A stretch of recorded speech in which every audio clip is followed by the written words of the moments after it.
All right. All right. All right. I think I tried to start the beginning, the intro, but it didn't go on, but we're going to move on. In the name of the Lord, we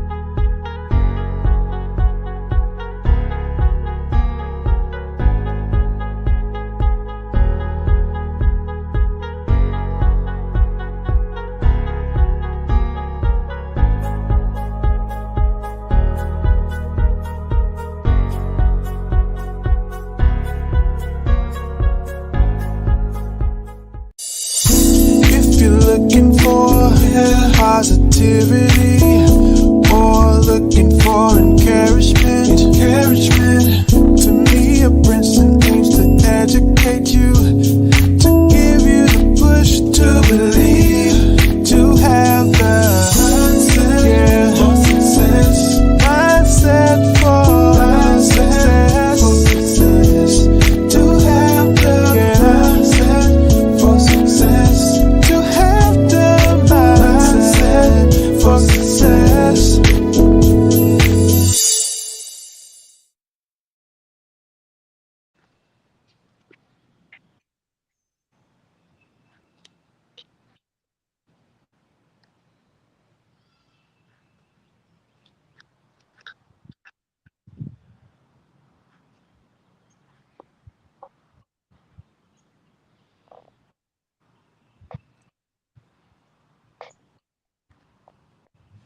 know them. They both have came on the show before. How you guys doing today? Doing good. Yes, doing great. Always thank you for the opportunity. I love the success that you're building and empowering communities every day. Awesome. Awesome. Uh, I want to get into a recap of what's going on in the country.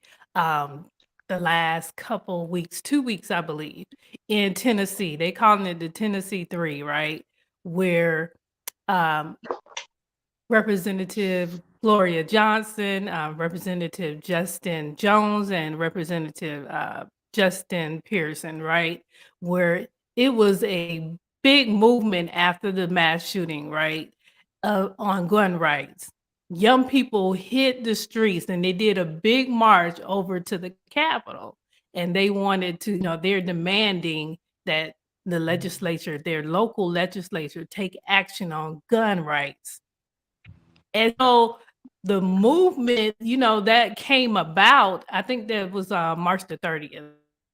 That came about. It was such a strong movement. You would see, I'm gonna play a clip in a little bit where you see the crowds and they gathered at the state capitol in Nashville, Tennessee, demanding action on gun rights. And so these three representatives seized the moment, right? They seized the moment and took that to the floor of the Tennessee legislature. And because they took the issue to the floor in that moment, during that time, they were reprimanded by the state legislature, mainly the Republicans, because they were, they're in the majority for now. They're in the majority. So this happened March the 30th, right? And right after the mass shooting where it was 3 9-year-olds and 3 adults were killed in the shooting at the Covenant School, right? So let me just play this little clip and then I want to get react, guys.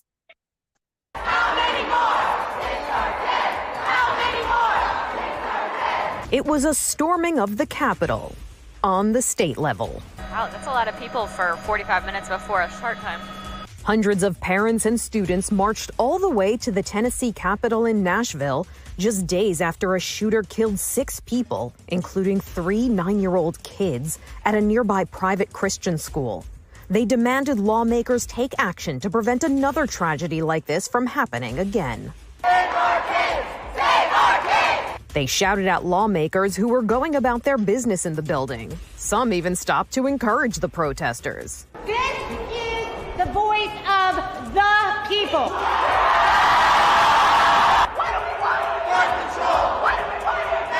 Little has been done following past school shootings to prevent the next one.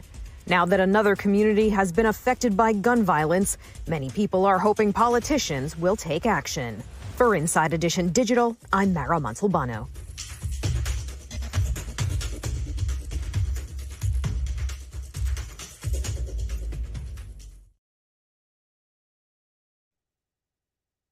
Oh, awesome, awesome. I was taken aback by the crowd, and it was not just like a black movement. They want to be so quick to call it a black movement, but it was actually a human movement, a people movement. And you saw all kinds. I'm so proud of the young people because you saw all kinds of young people from all scope of life. Black, white, Hispanic. I was like, oh my God.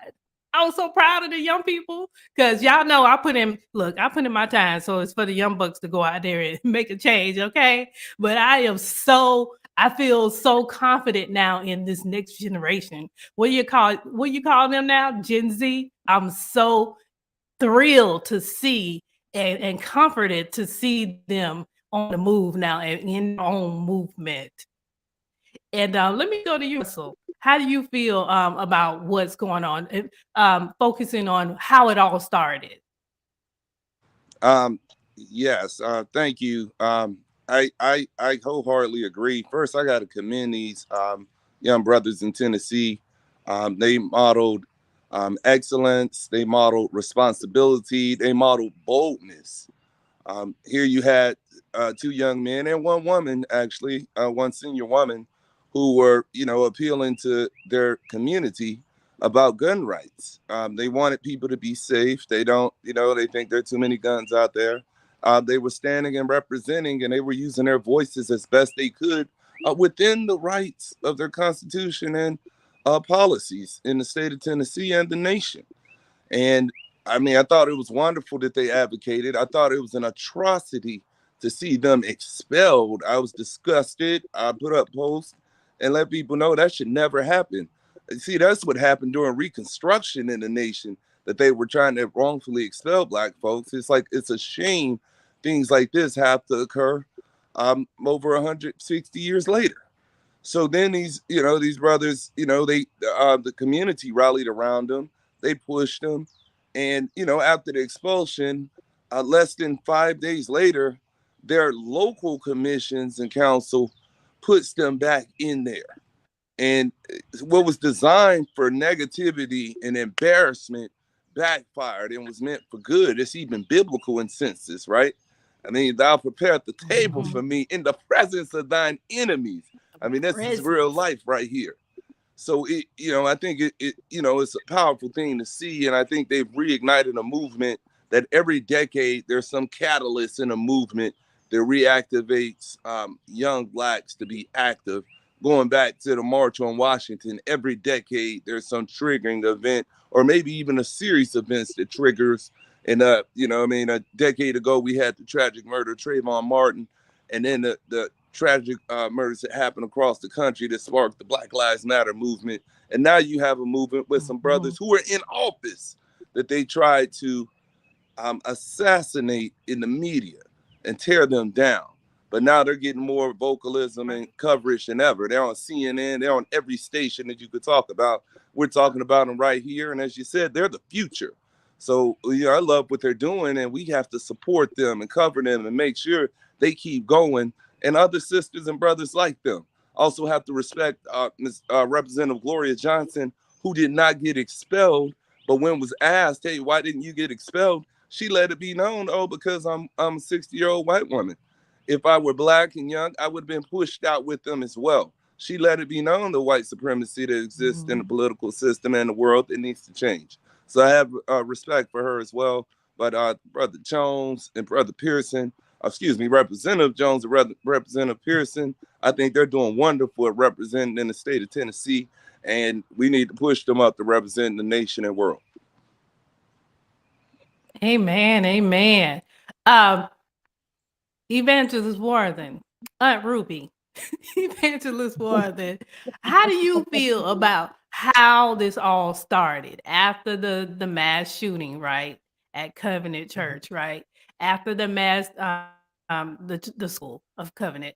So, how do you feel about how this all started? The community gathered together, especially the young people of the community gathered together and marched down to the Capitol, protested, demanding action for gun rights. Well, I too am very proud of our young people who are participating, making their voices heard. You know, it just was a sad day. It was a sad day when they went to Covenant um, Church and school and committed these murders, and if something needs to be done. Something needs to be done about the gun that are being used to assassinate people. And so I agree with the young people that they should be active. You know, they should be involved. And I'm glad. I'm glad to see them out there on the forefront, you know, and I'm glad for our two young black men who represented us well and was well spoken and made their voices heard, and also Miss Johnson. So well, the world was watching, especially America was watching, to see what would happen now, you know, because all three of them Mhm. were charged with the same issues wasn't really a crime.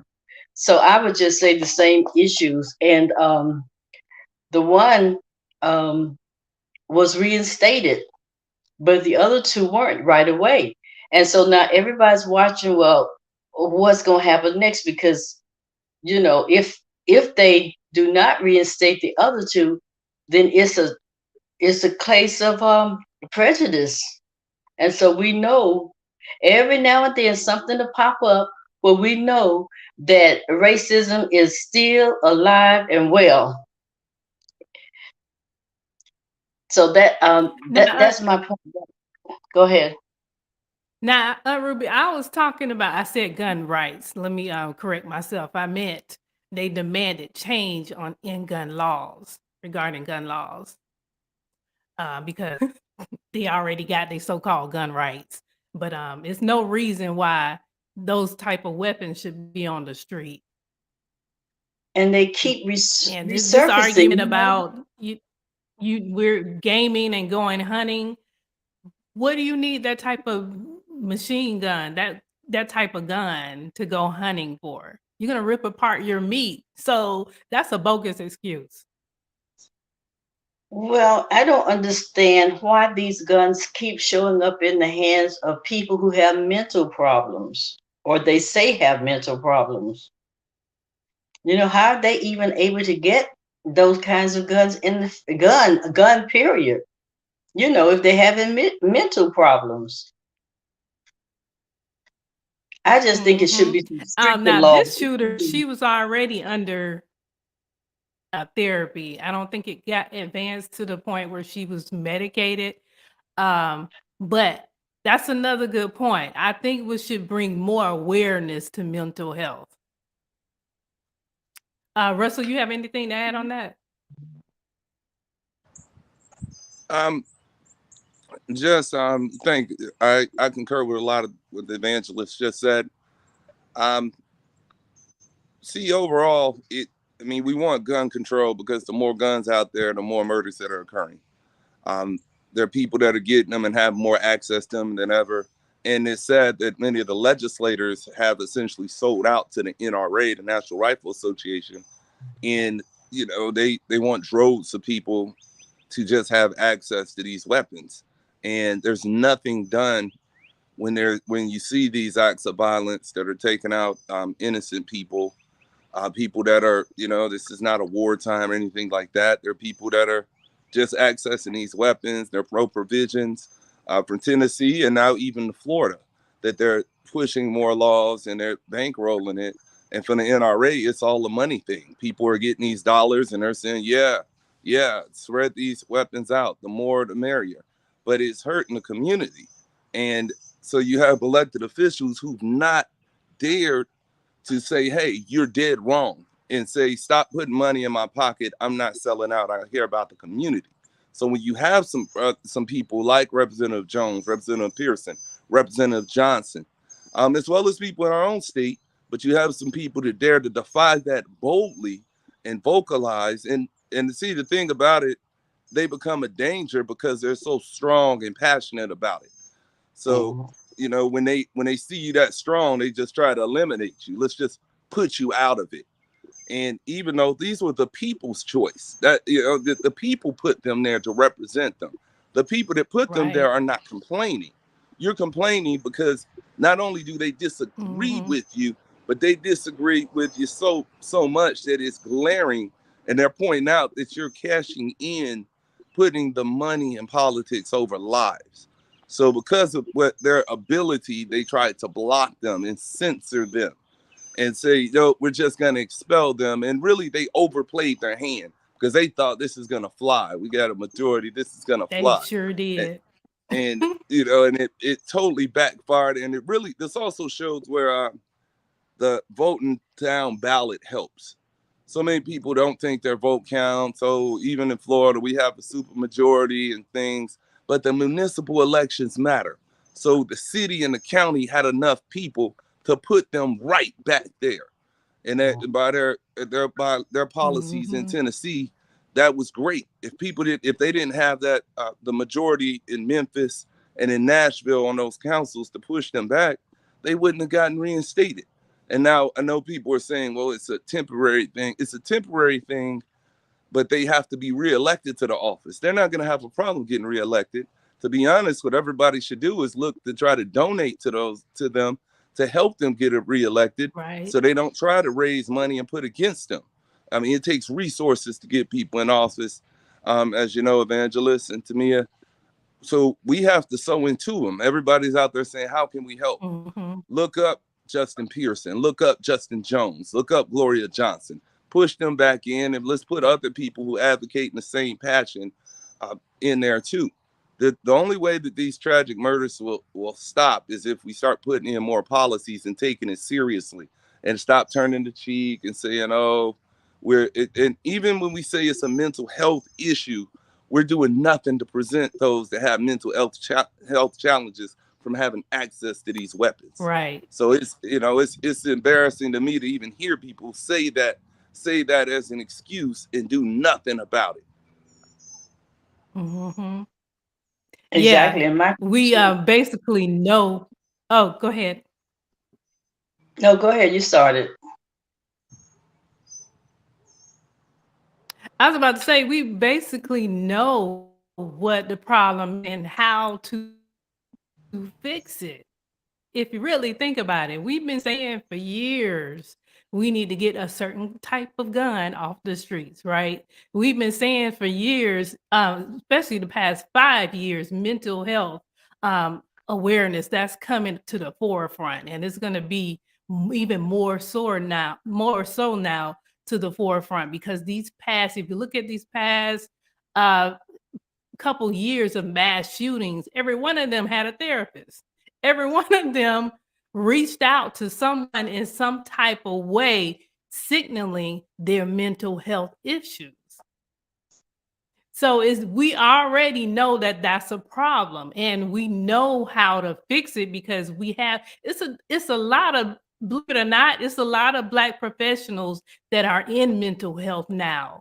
And so we know how to deal with that. The problem is getting these the people who are in their circle to be a little more assertive and to be a little more on top of things. Like the one that happened here in South Florida. He was, they did a drive-by with him and the whole family knew he had a problem. So it's something to think about because we need more funding for mental health, and we don't need to have an excuse that, okay, well, the family knew he had a problem, but we just didn't know how to seek help. No, that should not be an issue. We need more funding for mental health. And so I want to move on because Let me play this other clip. I have another clip of Representative Jones and Pearson, and they had the clip of them when they was on the floor. And this is my thing. I want to talk about this on the other side of the clip. This is my thing. Um, and especially you, Russell. When you're on the floor, of course, the House has certain rules, right? But to the extreme, to expel them. I mean, they could have did a whole bunch of other. They could have just silenced them. They could have took them off committees, which I think they did, and left it at that. But to be so demonic. Yeah, I'm gonna use the word to be so demonic to expel them says something. And also, that's point number one. Also, number two, the fact that they thought that they could get away with it, and the lopsidedness of the majority of white men in the Tennessee legislature versus all the crowd that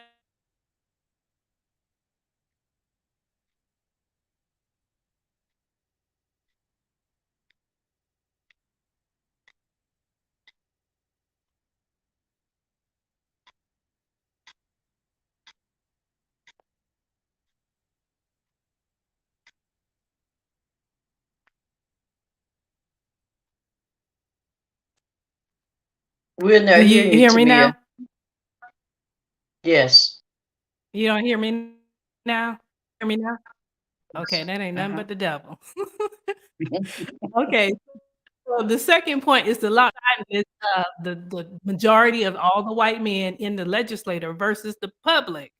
I feel like they're out of touch. Maybe it's something going on with how the lines are drawn, but it's not a representation of Tennessee. I mean, the crowd was just too much of a difference than what the legislator looked like. Okay, but I want you on the other side of this clip. Let me play this. Lawmakers in Nashville have been under pressure to tighten gun laws after last week's deadly school shooting there. Protesters filled the Tennessee House chamber 1 week ago, and at one point, Democratic legislators led a chant from the floor using a bullhorn. Now, the Republicans who control the House are responding with an almost unprecedented move to expel those 3 Democrats. Mark Strassman is in Nashville. Mark, good morning.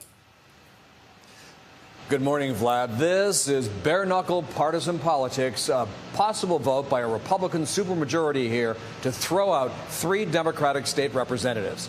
They were disruptive, and it could cost them. No action, no peace. No action, no peace. 3 Democratic Tennessee state lawmakers who protested with a bullhorn during a legislative session now face possible retribution from a Republican supermajority. A vote to remove them from office. When you realized that they were serious about expulsion, what went through your mind? It's outrageous. One of those state representatives, Gloria Johnson. So if the expulsion goes through, what kind of a message does it send? Well, it sends a terrifying message to me that we are losing democracy.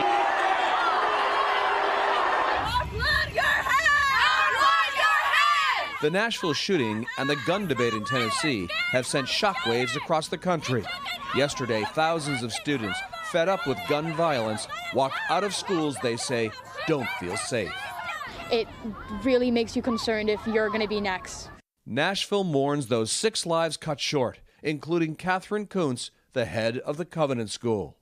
She was incredibly strong. Anna Cuddle was a close friend.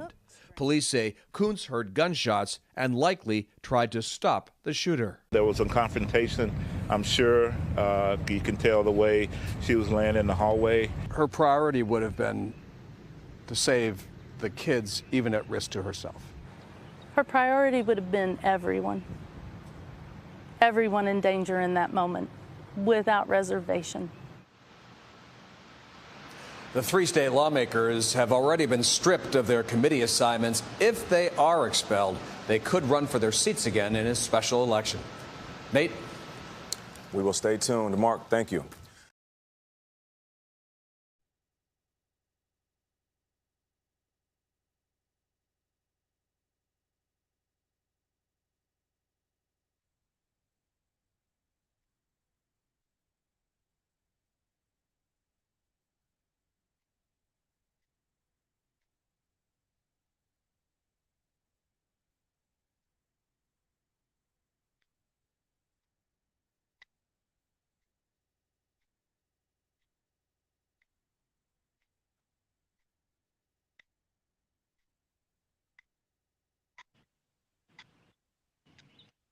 Okay.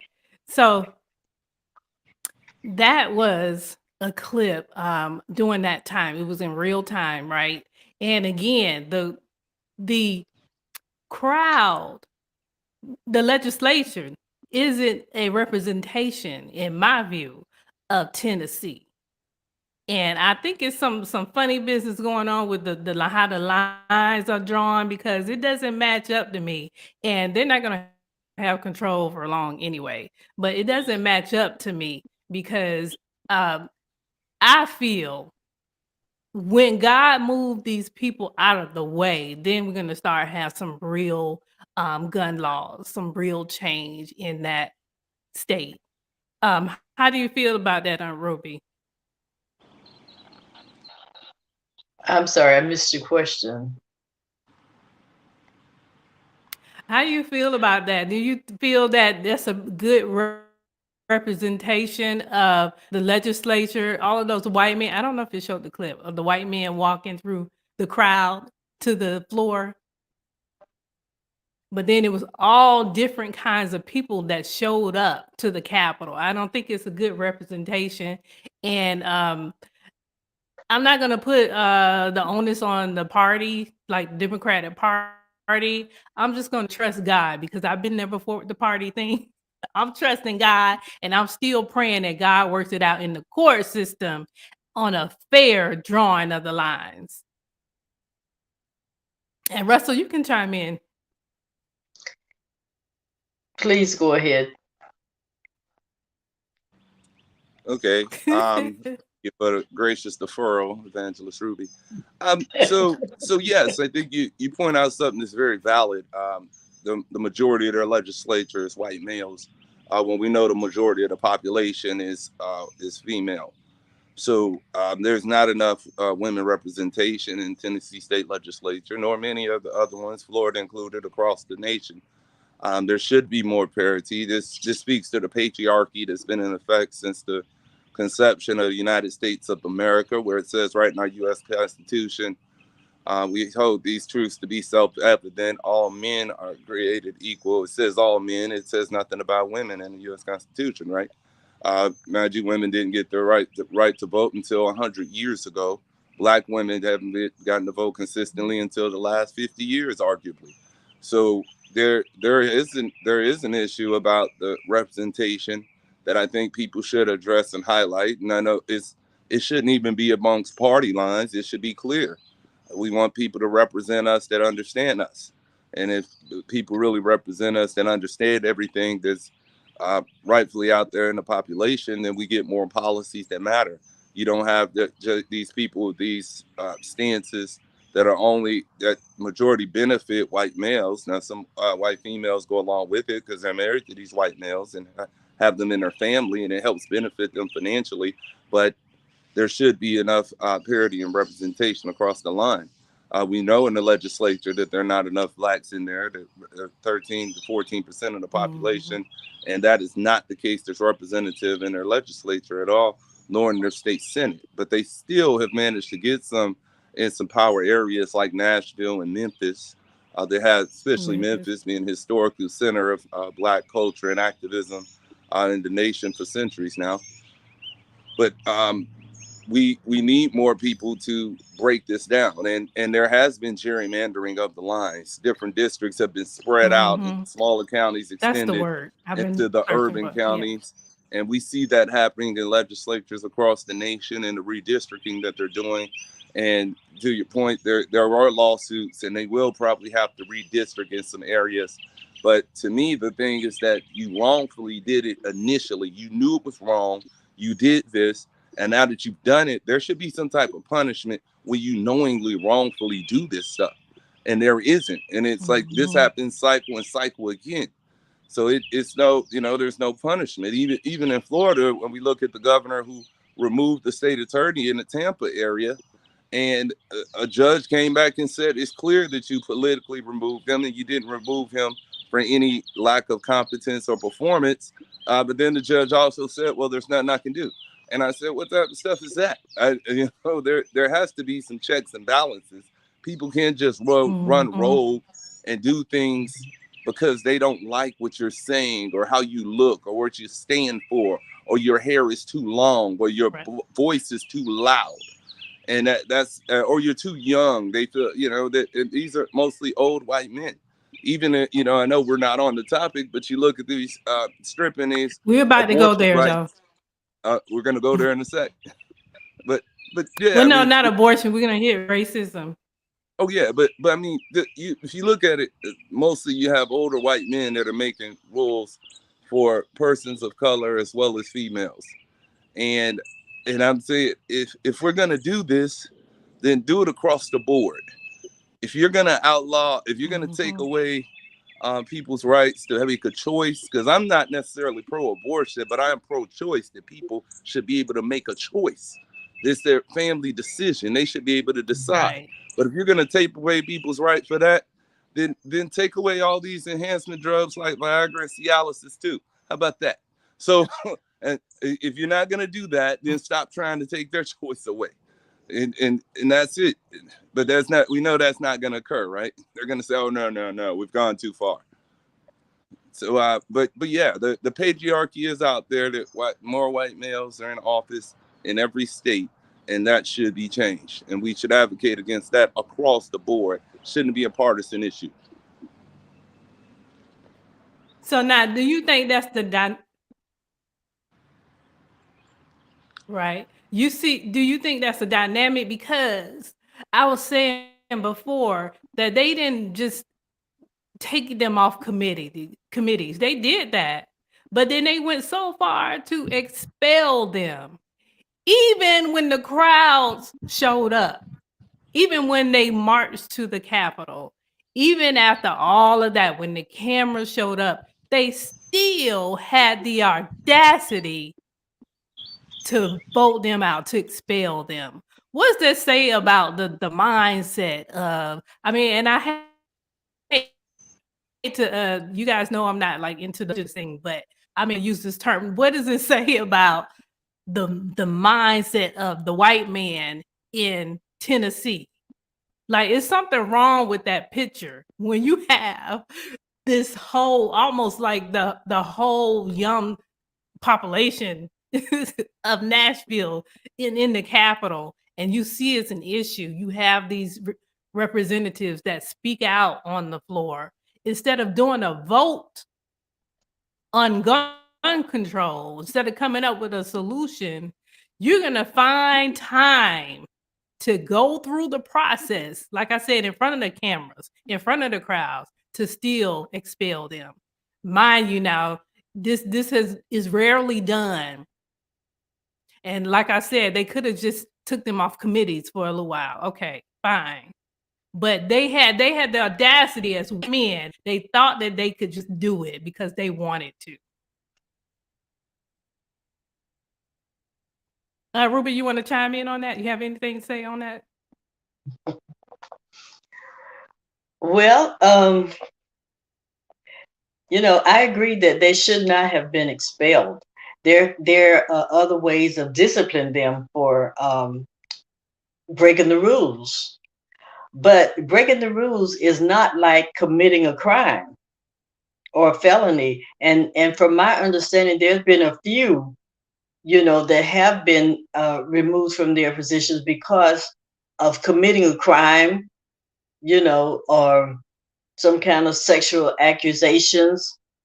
But just because you have a difference of opinion on something, and because you make your voice be heard, I don't know, maybe it was the way that they did it, but still, I don't think it rises to the point of expulsion, But what did it with me, though, is when all three of them, the Tennessee three, all three of them did the same thing, but all of them didn't get the same consequences, And so things are going to have to change. And I think this is all a part of the change that's coming. Because, hey, these young people have to go to school. They have to go to these universities and colleges, you know what I mean? And it's like, hey, we got something to say about this too, They want the gun violence to stop, and I do too. And it's something that can be done. You know, we've gone through this for years. For years, the Columbine shooting, and oh, it's just too many for me to even try to name. But there was a lot of them, you know. And still, we're here again. We are here again, and this time it's at a religious institution. So, you know, we just need. I Yeah, think they're mad doing the they right were, thing. and they, you know, in Florida, they was upset too. But these people in these young people in Tennessee, they bombarded the Capitol. I Peacefully. mean, bombarded. Like they showed out. Yeah, it's not like January since they didn't. It's not like January 6th. Okay, it wasn't a riot. It wasn't an insurrection. They ain't nobody bust out no windows. You know. They didn't bust Right. down no doors. They didn't overrun the cops. No, this is totally different. It was a peaceful protest. You're right. Yeah, if I can add, see what. So Oh, am I good, madam? Am I up? Well, if I'm as you talking. Well, I mean, if I could just add to what yeah, Evangelist said, see what we have here is tactics that have been used from centuries, from the Jim Crow era, to oppress and block people. Again, in that era in Reconstruction, more blacks than ever were getting elected to office, and you had these legislators that were censoring them. So they've gone to the playbook, back to 200 years ago to say, oh yeah, oh, what can we do? We can do this, we can do that, we can do, and try to tear them down and block them and embarrass them. And because we've learned from the playbook, the appeal is not to just black people. The appeal is to people overall. The stance to protect the Second Amendment to bear arms is what it seems like so many of these majority legislators are pushing forward. However, they fail to highlight the First Amendment. And when the First Amendment gets violated, everybody they try to ignore it, but you can't ignore the First Amendment. And more people actually like to say what they're going to say and have that right than even that Second Amendment. See, nobody's infringing on the Second Amendment. People want people to be safe, but you're entitled to have a voice, and freedom of speech is a must everywhere. So they wrongfully, like you said, demonized them. There were 1,000 ways they could have disciplined them if they felt their conduct was out of order in any sense. And there are people that get lighter things when they're even in Florida. There's somebody accused of physically assaulting their aide on multiple occasions, and there's been no discipline done at all. But that you have people that are doing everything from physical abuse to getting caught and arrested in different situations. They did nothing like that. They did everything within the confines of their laws and just used their voice. And the tactics of the oppressor show that when we use our voices and we look like we're too strong, they try to eliminate us. So they tried to eliminate those two brothers. They tried to push them away and thought we're going to do this. And yes, it was arrogance on their part. It was entitlement on their part. It was boldness to say, we're white. We can do whatever we want. We can do whatever we want. And I also even think there may even be some attempt to paint it as a black or white thing, or even try to stimulate internal race wars going on, because Representative Gloria Johnson had the same agenda and ideals that they had, but they did not expel her. And because she was wise enough to say, I'm not going to create division and say, oh yeah, I'm still in it, look at me. She says, I'm still going to stand with them, and I'm going to tell you why they didn't vote me out. And she broke it down and let people know this is the issue. Exactly. So it's not a black or white thing, it's a wrong or right thing. And but because they have the floor, they got all the attention that's going on right now. It's like it's our responsibility to highlight them and keep elevating them and others that push their messages. See, those are two prolific ones. They got some great senators there too. There's Senator London Lamar, black woman there, who's doing great things in Tennessee. And we got a lot of talent across the nation that just needs elevation, highlighting, and resources. So now is the time that we've been awakened to keep this movement going. It shouldn't be just for the moment, has to be for the movement across the board. Exactly. Yeah, they done messed because being arrogant and being, like you said, entitled, acting like they're entitled, and did it anyway in front of the cameras. Yeah, that's a grave mistake that they made. Nah, that issue is never going to go. Those young people are going to keep showing up, and not only that, these young Black men, I guarantee you, have sparked that has ignited something across America. More Black people running for office because of what they saw. Watch what I tell you, and Stacey Abrams. But let me play that because you mentioned Gloria Johnson. I pulled it and I was like, I don't know if I'm gonna use this, but since you guys touched on it, let me just play it right quick.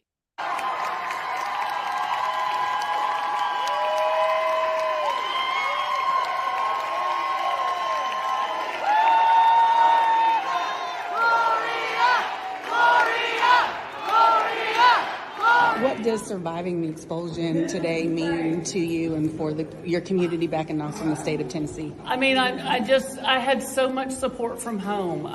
It was just absolutely amazing. Buses that came today, I appreciate it so much.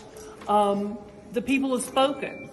The people spoke today for all three of us. Mm-hmm. And sadly, the body didn't listen to everybody. And I think there's a good indication of what the difference was here. I don't think there's a question how those two young Black men were spoken to was in a different manner than the way I was spoken to. The representative who questioned me multiple times kind of treated me as someone beneath him, as probably as a woman who just didn't know quite as much as he did. Mansplaining, so to speak.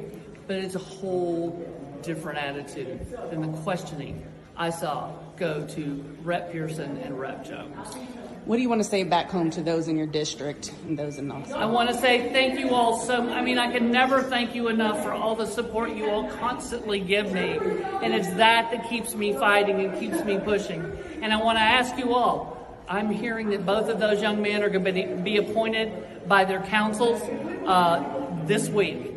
But if not, I hope everybody is willing to do everything they can to fight for those two young men as well.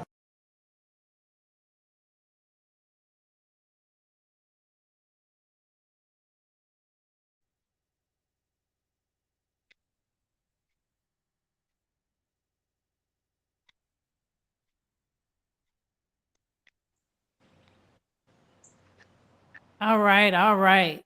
So I think the internet petered out when she was saying that the representatives was questioning her and they were talking down to her as a woman, right? But when they were questioning the Black representative, the Black men, they were talking down to them as well, but it was a different way that they was talking down to them. And she explained how it was a difference, and she knew that this is not kosher. Like, this is not cool. First of all, you didn't talk to me right, but you really didn't talk to them right. And I know the difference, and I felt that was so profound. And mind you now, I saw in another interview when she said, I've been Justin Jones, I believe, that representative. I've been in the trenches with him for about 10 years, protesting and fighting for different things in the legislature and outside. Before they got elected, they did things together. So I'm like, oh my goodness, this really a representation of Tennessee? What's going on? So how you feel about that Evangelist Warthen following that clip? Well, I appreciate her. I appreciate her honesty and her outspokenness and just her views and her observation, of the treatment that she got, as well as the treatment of those two young Black men. And I admire her for standing up and standing out. Even though they reinstated her, she still vocalized her feelings, about the two young black men. So I just appreciate that she didn't. They separated them, but she didn't. I don't feel like she did in my heart that she separated herself from those two. You know, I think that was pretty cool. Mhm. Right. And Russell, how do you feel? Because she knew the difference in how she was, and she's like, now they didn't treat either one of us right, but I know the difference. I can tell the difference in how they spoke to us. And how do you feel about that? Because it's something to say that in party rooms, party meetings, you know what I mean? But it's something else to say that on national TV. Yes, I have complete respect for Representative Gloria Johnson and her words. She was candid, truthful, and she was breaking down what's generally, like you said, not said in public.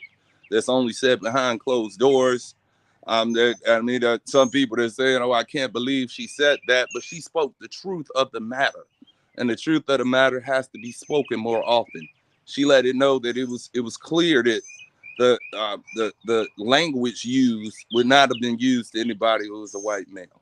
The language used was trying to talk down and demean, not talking to somebody who's an equal, because we are representatives here, but talking to people like you're down, like you're, almost encouraged to feel like you're getting called out of your name by the language and tone that's being used against them. So she eloquently let people know that that's an issue, and it's been an issue, and more people need to speak out about it. I'm okay with people who are we say allies and causes across the board, not passive. Some people who toe the line, right? They toe it and say, yeah, I support you, but don't tell people I support you. I'm with you, but I can't tell everybody I'm with you because I don't know how they're gonna feel about it. And she said, take these blinders off. I have to say what I have to say. They've wrote it out with me. I'm writing it out with them, and I have total respect for that. And we do have allies like that across the board. And I commend everybody out there who stands for any causes against oppression, against patriarchy, anybody who's a freedom fighter for people. That we all have different causes and different allegiances that we're closer to. But what's right is right, and what's wrong is wrong. And in the mortal words of the late Reverend Dr. Martin Luther King, an injustice anywhere is an injustice everywhere. I think it should be pointed out, as Representative Jones was leaving the floor, as both of them was leaving the floor. One of his comments he made that seemed basic was prolific. He said that if this can happen in Tennessee, this can happen anywhere. So he's making the point that they had the audacity, they had the nerve, they had the gall, they had the arrogance to try to take away people, expelled, right? Expelling. We look at it in school when we were in school. I know, Temia, you just finished school probably about 5 years ago. But when we were in school, young lady, we a suspension was like, oh man, that's a tough thing. You did something bad. But expulsion was the worst. It got no worse than when you got expelled. You had to do something to the, to the worst level. Like, oh my God, you're expelled from school. Even suspension again wasn't viewed as, oh, that's a great thing. But to demonize them and expel them, there were thousands of ways they could have impacted any type of discipline they wanted. They wanted to go for the jugular with their arrogance and their gall, and the people said no way. God said no way. We're not, what was meant for evil and to take them down, came out as good, and now they're riding high, and people are behind them that never knew their names, not just across Tennessee, not just all the way down here in Florida, but there are people across the world that say the names of Justin Pearson, Justin Jones. They are the future. So God's got us. It's working its way out, Evangelist. Lord have mercy. Amen. And when she was talking about how she was talked to as opposed to how they were talked to, it just lets me know that they felt when they were talking to the young black men, they felt like they were superior to them. To me, it was like they were talking down to them. And they were saying, in essence, you're not equal. You're not our equal. And they wanted to get rid of them. So I say that I hope that going forward that they would just cross all their T's and dot all their I's, because I don't want any of them to get fired or lose their job for anything that they've done that they do wrong. You know what I mean? Because all eyes, I'm sure, is going to be on them. I don't know. I think they should push forward myself. Just get an attorney and move forward and push forward. Don't let none of them try to intimidate. I'm so serious. Don't let none of them try to intimidate you. I will walk right on back up there and speak my mind. Well, I think they should you a good attorney. But I mean, I don't want them to. Well, we all make mistakes, but I don't want them to make any commit any kind of crimes or do anything wrong that's going to jeopardize their future there. Yeah, but it wasn't a crime. They just no, it wasn't. It was just a technicality. What that was. Yeah, but I'm just saying, going forward, on the legislative floor. Huh? Excuse me? Yeah, they just got them on the technicality. But let me read this though, because I don't know how this is going to pan out. I don't know if the DOJ is even going to take this up. And the legislator have their own rules, that they agreed upon and voted in according to their stat, right? So I don't know how this is going to pan out. But let me just read this. U.S. Senator Reverend Raphael Warnock, U.S. Senator Majority Leader Chuck Schumer, and 3 other senators asked the Department of Justice to investigate the expulsions of these representatives from Tennessee House of Representatives. The DOJ will be determining whether any violations of the U.S. Constitution or federal civil rights laws occurred and take all steps to uphold democratic integrity of the U.S. legislative bodies, according to a press release from Chuck Schumer's office. Basically, he referred it over to DOJ to investigate and to look into based on violating their First Amendment rights. So free speech, in other words, and violating their rights of free speech. So like I said, I don't know how it's going to pan out because, they take a while to do their investigations, but legally, I'll probably have to call one of my lawyer friends, but legally, I don't know how it's going to pan out because, legislative bodies have their own house rules. Now that versus free speech, I don't know how that's going to pan out, but it's interesting. When I read across that, I'm like, I'm going to bring this and let the audience know that is some action taken. Chuck Schumer say, hey, you guys need to look into this. So how do you feel about that, Russell? You think it's going to go anywhere, or at least it's worth taking a look?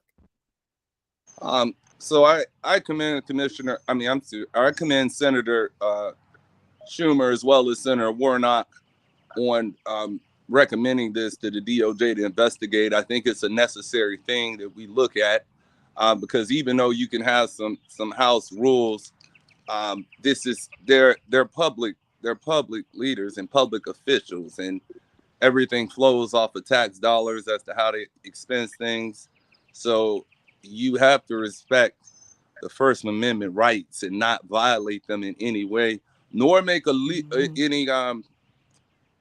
any notion that we've punished them, because they've exercised their First Amendment rights. So I think it's very well in line that they investigate these things of the sort. And what this also does is it puts people on notice across the nation that if you try something like this too, you too should be investigated and or should be prosecuted for doing this wrong thing. It was wrong that they expelled those brothers. It was dead wrong that they did them. That should have never happened. It should never occur. In 2023, if you told me 10 years ago that, 10 years from now, 2 black men in Tennessee will be expelled, I'd be like, no way. No way. There's no way that's going to happen in the 2000s. So, they're well within their rights to do it. And make no mistake, it was that they tried to make an example by expelling them. That was what they tried to make an example and a fear tactic to say, if y'all do wrong, this is what's going to happen to you. And it's not do wrong. You don't do what I like or what I say.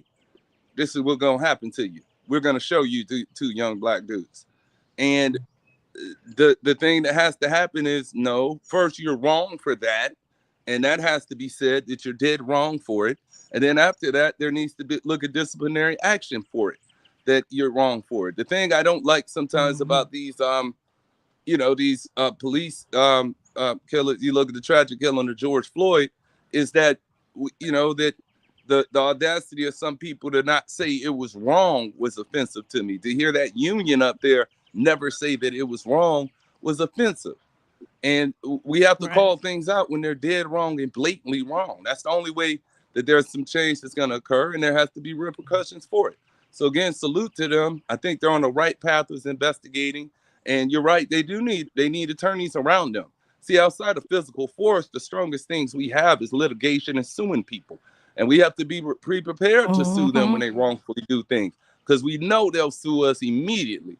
Even right here, right now, out in a public place, voicing on this live platform, some people may say, hey, yeah, I don't know if he can do that out there. When I'm well within my rights, but just because you're saying something that's contrary to what they like to hear.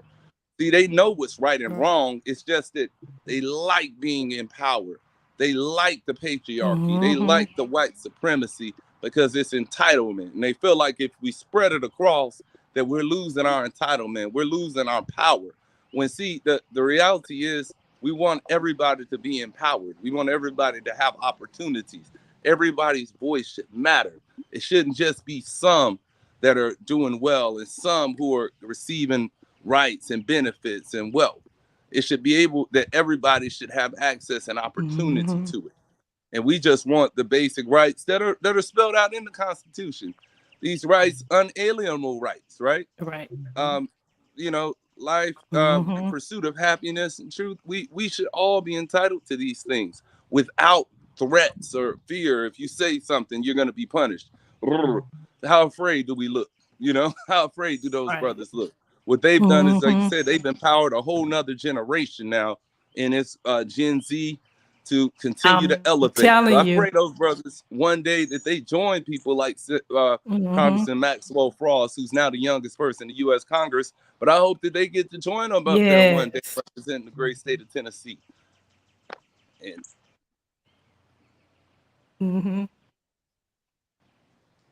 Yeah. And so I was saying, Russell, that if they don't realize it now, they're going to really realize what a grave mistake they made, because now they potentially may have the DOJ looking at them. And this is a message to all the other states, because one thing you don't want is the DOJ coming in and looking at your stuff, because once it may be an investigation that starts on civil rights, but you never know what they'll find along the way. So they invited a whole bunch of mess to their doorstep when they should have just let them on. They should have let them alone and let them speak their piece and gone about their business. Now they causing everything to come to their doorstep. So let me play this last clip. I got one more clip, and let me warn you. This is Tucker Carlson, courtesy of Fox News. And let me warn you, you are not going to like it. But I want to bring it to the forefront because I want people to see. I know a lot of in our community are not watching Fox News, but we need to know what's going on. And we've come a long way in racism, but it still is alive. And even though these people, most people don't believe half the stuff that they say, but we need to be aware of what they're feeding out there. So play this because you're gonna, if you don't watch Fox News, you're gonna be alarmed. One moment, let me play this. Pearson has been in the news I think it's recently for delayed helping to 'cause the facilitate an internet, bear with insurrection at the Tennessee State House. You may have seen him. But you may not know what Justin Pearson was like before his transition. Back in 2016, Justin Pearson was an earnest young student at Bowdoin, the whitest college in the whitest state in America, a place that costs 60 grand a year for no obvious reason. A rich kid's school. Here's what Justin Pearson looked like then as he ran for president of student government. I'm Justin J. Pearson, and I'm running for president of BSG. There are a few reasons that we're running this campaign this year. One has to do with representation. How can we represent all voices in a conversation? I want to bring together different voices, dissenting voices, voices that may be more liberal or more conservative, in order that we can reach a point of sort of the radical middle, where conversation and dialogue happens and growth happens. Join the People's Pearson campaign, and let's chart ourselves to a better future. I want to bring everyone together, said Justin Pearson, in a voice that if you closed your eyes, you could easily imagine coming from a suburban orthodontist. Justin Pearson wasn't white, that's probably how he got into Bowdoin in the first place, but he did a fantastic impression of it. What a nice young man, as he considered the apprenticeship program at Citibank. That was the old Justin Pearson before his transition. Here he is now on the floor of the Tennessee State House. All hope seemed to be lost. Representatives were thrown out of the State House. Democracy seemed to be at its end. Seemed like the NRA and gun lobbyists might win. But oh, that was good news for us. I don't know how long this Saturday in the state of Tennessee might last. But oh, we have good news, folks. We've got good news that Sunday always comes. Justin Pearson has a dream that one day on the red hills of Georgia, everyone will do exactly what he wants or else face indictment by the Department of Justice. Justin Pearson has changed quite dramatically, as you can see. He transitioned from a crypto white kid into the modern incarnation of Martin Luther King Jr. himself. It's remarkable, really. But he's not alone in that. You see this all the time. Everybody in the Democratic Party wants to be Martin Luther King at this point. Even Joe Biden, who during the famous March on Washington was enjoying the many benefits of life as a college student in a racially segregated state. Now, he's MLK. They all are. But you got to ask yourself, as long as we're mimicking civil rights leaders who died almost 60 years ago, why not some variety? You never see politicians transition into, say, Malcolm X. Why is that? Maybe because Malcolm X didn't talk like a sharecropper. He spoke dignified standard English. He wasn't running a shakedown racket to fleece guilty white liberals. Malcolm X had self-respect, so he despised guilty white liberals, and he said so. He believed in self-improvement. He knew who the enemy was.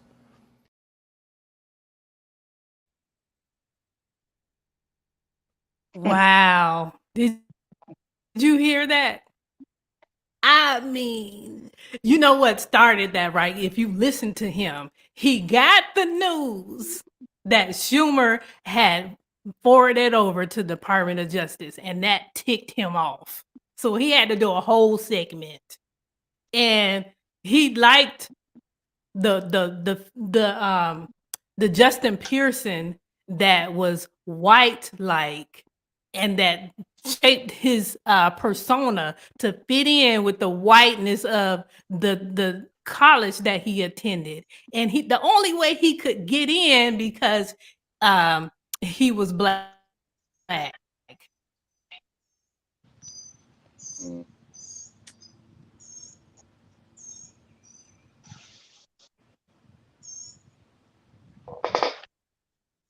Yeah, if I could jump in, I think you might be muted, Temia. Can I jump in? Okay, yeah. So here's the thing, that just shows the blatant character assassination and blatant racism of Tucker Carlson, to be honest. Here you're trying to dissect and judge this man because he's matriculated in a manner where he understands more his place in society and how to represent the people in a more impactful manner. Here he's a youngster and it's 40 years later, and he's seen a lot and he's grown a lot. And you're trying to demonize him for that because he's decided to grow his hair out long and bushy and show the strength of it all. And then has the audacity to say he's doing what he does. Or he decided to embrace his culture. Yes, but he's doing what's for him. And it's like you don't question anybody else when they do this. You're just trying to do this. But see, it's really all a distraction. It's an illusion to get you away from the real issue. The real issue is that they were wrong to do this. The real issue is that the legislator unanimously voted them back. In Shelby County, that's Memphis, as well as in Nashville. It should be a note, though, in Shelby County that there are 13 people on the board. The 6 of them who are in that Republican Party didn't even show up because they knew that they wouldn't have the votes. So they didn't even show up. So it was 7-0 unanimous. But those other 6 just completely missed the meeting and didn't even want to be in front of their own constituents to ask their opinion. So they didn't. It's worse not to have an opinion than because you're an elected official. It's your responsibility to be there. But they said, no, we're not even going to come here so they can tell us, what we should do to represent them better. We're going to be absent. But they're missing the main issues of it all. The main issues is these brothers got reinstated. The main issue is that the DOJ is going to be investigating them. The main issue is that their First Amendment rights are under attack. And they thought that they could demonize them, and it's not working. So now he's trying the character assassination. It's too late for that, though. They've already passed that. Bloop. They've missed. You've missed that. So now it's like we have to focus. We have to focus and keep the big issues at hand. They need more gun law reform. We need more policies to help people. Black businesses need support across the board. The black media needs elevating. It's like politics is how much and who gets it. So they want to make sure there's a chance for everybody to get it and get it in good amounts.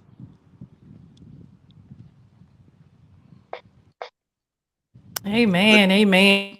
But for the record, I just wanted to bring that to the forefront because I know you guys not watching Fox, and y'all need to know what's going on, what's being said out there, and it's on national TV, like it's out there, no pretense. Right on. But we are disgusted by them. Like I said, we're disgusted by that segment by Fox. Make that no mistake about it. We're disgusted and appalled, but we know it's a distraction. Well, hopefully he won't be out there long because Temia got a big lawsuit. I think they're going to win. So, Evangelist Warthen, you think to say I'm going to wrap this up? No, I just wanted to say, I think it's unfair of him to go back and show the before picture and then the after picture, because we all grow and we all become, we all get there. So he's just maturing and he's just growing and he's just the brother realized he did what most of us do, Aunt Ruby. Most of us who go to school with whites in the public school system, we do what we need to do to fit in, right? That's what we do. And so, but when he evolved and learned who he really was, like most of us do when we evolve and get more mature in life, then he embraced his culture. And it's something about that Tucker Carlson just couldn't relate to, or he despised it. Maybe a black young chose his culture over the normal culture of the whole U.S. with the white man in charge, because now he see that because he made a conscious decision to choose his culture, the world is changing. That's like a blatant in your face. this is changing. I no longer have to conform. And that's what Tucker got. And that's what ticked him off, because he know that is more and more people like Pearson that's not settling for who they are. They're not compromising anymore. Just like the whole thing about the natural hair came out. We're not anymore. We don't have to fit in. We don't have to conform. It's okay to embrace our culture. Amen.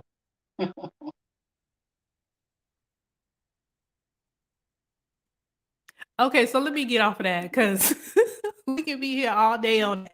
I was like, oh my goodness. And then how he's all of a sudden a fan of Malcolm X because he knew how to speak properly English, and Dr. Martin Luther King spoke like a sharecropper. I'm like, since when did you become a Malcolm X fan? Really? Okay. Nah, boo. You understand the world is changing. We're no longer conforming. Why y'all can't be like Malcolm X? Nah, boo. No. Actually, he sounds a little bit like Malcolm X to me. But anyway, let me wrap this up. Like I said, I can do this all day.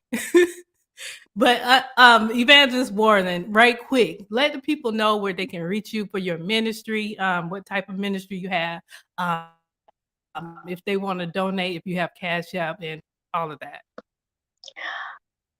As of to date, I don't have Cash App, and as of to date, I don't have my numbers, my phone numbers before me, but we're part of Esther's ministry, and our branch is called Widows Among Us, and we meet every Monday at 11 o'clock by phone.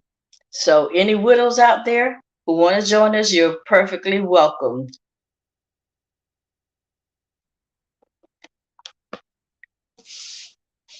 Okay, all right. Widows Among Us. I think I was trying to find it. Okay, Widows Among Us. If you are a widow, please join her prayer ministry for the widows. They're on Mondays at 11 a.m. Eastern time. The conference line is 425-436-6329.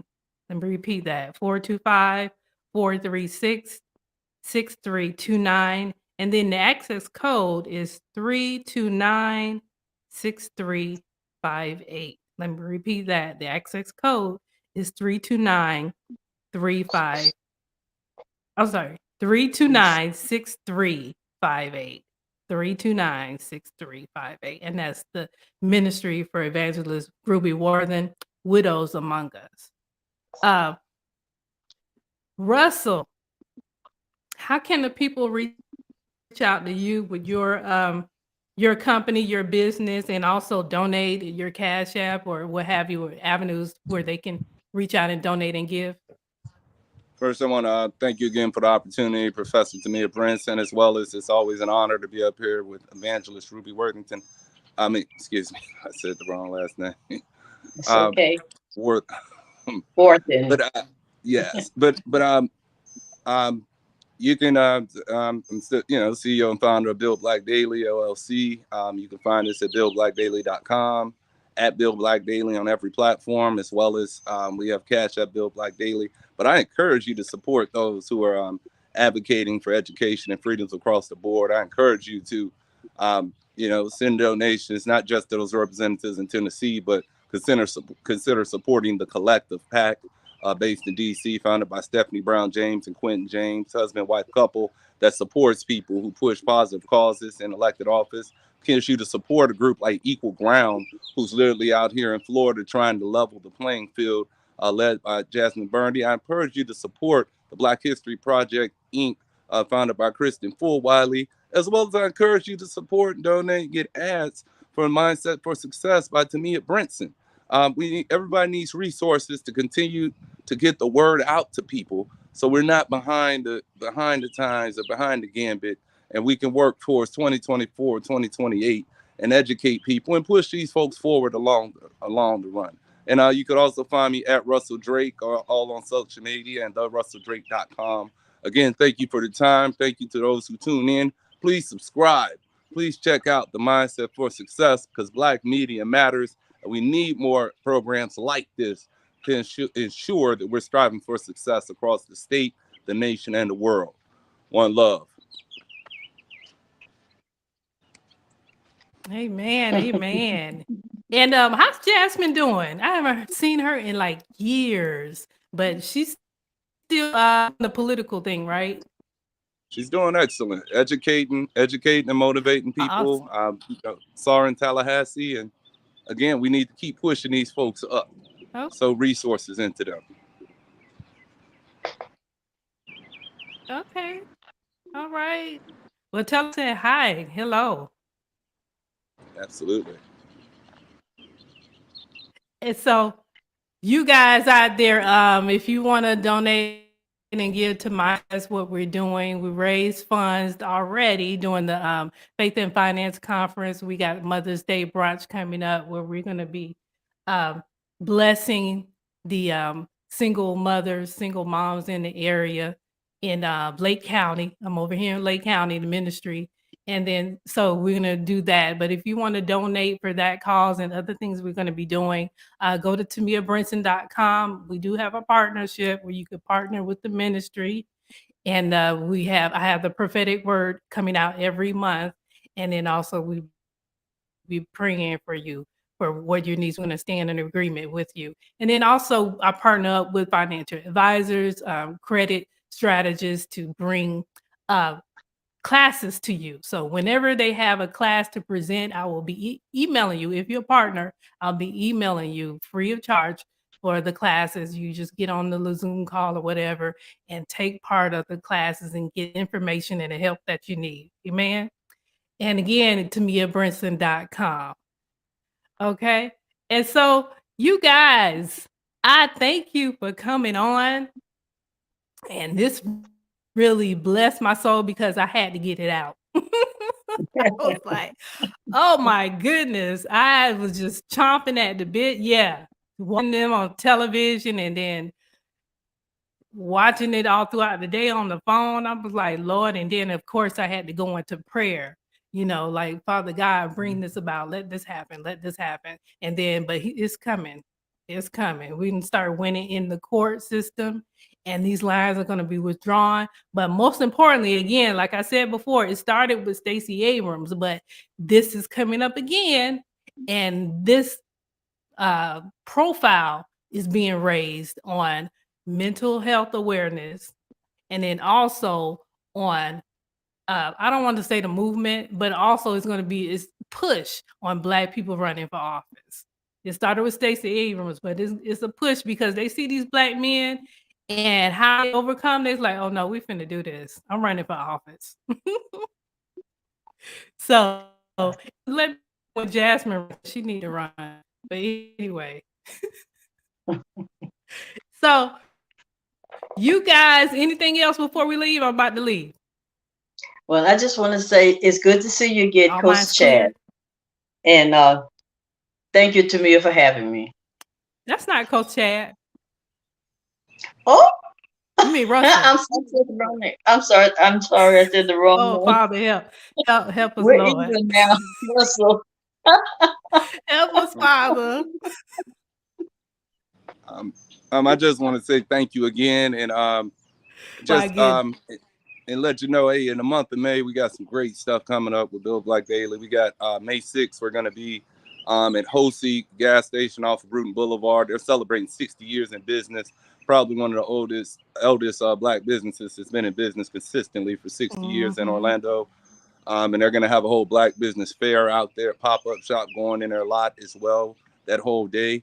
Also, that week after that is going to be an Afro Love Festival at Eagles Nest Park. And we're continuing to push the notion of building Black daily in every sense of the word. And again, thank you for the opportunity and thank you for all you do. One love. Oh, Wakanda. All right. Well, awesome. Well, awesome. Well, you guys continue to tune in. We're here every Saturday mornings at 10 a.m. Facebook Live and YouTube Live. And then we also on Roku, Apple TV, Google, and Fire Stick. on Kingdom Purpose TV every Monday nights at 9 p.m. Okay? Next week, until then, you guys be blessed.